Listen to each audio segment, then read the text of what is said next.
दुनिया के दबाव को अपने अंदर जज्ब मत करो, ये सिर्फ तुम्हारी रूह को बोझल कर देगा। अपनी रफ्तार पर जियो, क्योंकि जिंदगी कोई दौड़ नहीं बल्कि एक सफर है। दुनिया जल्दी करेगी, मुतालबा करेगी, तवक्को करेगी, मगर सुकून उन्हीं का होता है जो ठहराव के साथ चलते हैं, ना कि जल्दबाजी में। असल ताकत यह है कि तुम जान सको कब रुकना है, कब सांस लेना है और कब अपनी रफ्तार का एहतराम करना है। बहाने मत बनाओ, बेहतरी पैदा करो। बहाने वक्ती तसल्ली देते हैं लेकिन इंसान को वहीं कैद कर देते हैं, जबकि बेहतरी चाहे कितनी ही छोटी क्यों ना हो, आगे बढ़ने का रास्ता खोलती है।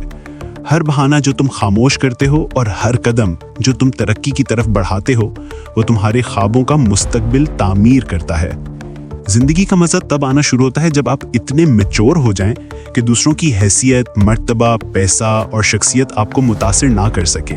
सामने वाले की आधी बात सुनकर आपको पता चल जाए कि वो क्या कहने वाले हैं और क्या चाहते हैं। सबसे भारी बोझ वो नहीं जो हम अपने कंधों पर उठाते हैं, बल्कि वो हैं जो हमारे जहन में बस जाते हैं। ज्यादा सोचना, पछतावे, खौफ और वो खामोश जंगें जो हम खुद से लड़ते हैं, यही हमें सबसे ज्यादा थका देती हैं। जब हम इन ख्यालात को छोड़ना सीख लेते हैं, माफ करना, कबूल करना और रुखसत करना, तो जिंदगी के सबसे मुश्किल दिन भी हल्के लगने लगते हैं।